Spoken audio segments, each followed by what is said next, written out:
हाय दोस्तों, आप देख रहे हैं फिल्मी बीट और मैं हूं आपके साथ कृतिका। सुशांत सिंह राजपूत के लिए खुद का करियर दांव पर लगाने के लिए तैयार हो गई थी अंकिता लोखंडे। हर कदम पर अंकिता ने दिया था सुशांत का साथ। ये बात किसी से छिपी नहीं है कि अंकिता सुशांत की जिंदगी में क्या मायने रखती थी और सुशांत अंकिता के लिए कितना ज्यादा जरूरी थे। लेकिन बदलते वक्त के साथ इन दोनों के रिश्ते भी बदल गए। इन दोनों की जो पहली मुलाकात थी वो बहुत ही फॉर्मल तरीके से हुई थी पवित्र रिश्ता के सेट पर। फिर धीरे धीरे दोनों में बातचीत हुई, दोस्ती हुई और फिर दोनों की बातचीत और जो दोस्ती थी वो प्यार में कब बदल गई पता ही नहीं चला। दोनों साथ में लिव इन रिलेशनशिप में रहे। अंकिता ने सुशांत को हमेशा सपोर्ट किया, हमेशा उनका साथ दिया मुश्किल दौर में। हमेशा चट्टान बनकर अंकिता सुशांत के साथ खड़ी रही।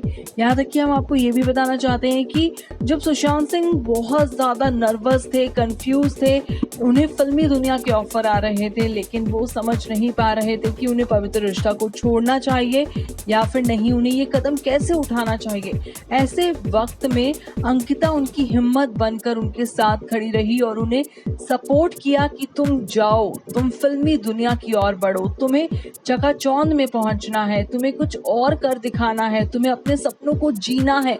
इस तरह की चीजें उन्होंने सुशांत को बोली और वो सुशांत के लिए पवित्र रिश्ता को छोड़कर घर बैठने को तैयार थी।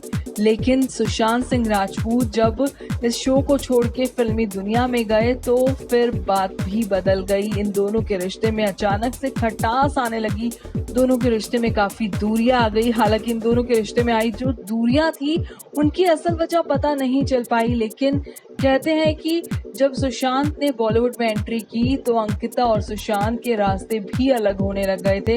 हालांकि अंकिता सुशांत के साथ जिंदगी बिताने की कस्में खा चुकी थी, उनके साथ जीने मरने के ख्वाब देख चुकी थी, अपना घर बसाने का सपना सजा चुकी थी। लेकिन अचानक वो कहते हैं ना कि जो नियति को मंजूर होता है वो होकर ही रहता है और इन दोनों का रिश्ता टूट गया। भले ही इन दोनों की जो प्रेम कहानी हो वो अधूरी हो, लेकिन इन दोनों की प्रेम कहानी वाकई में बेहद खास है। इस वीडियो में इतना ही।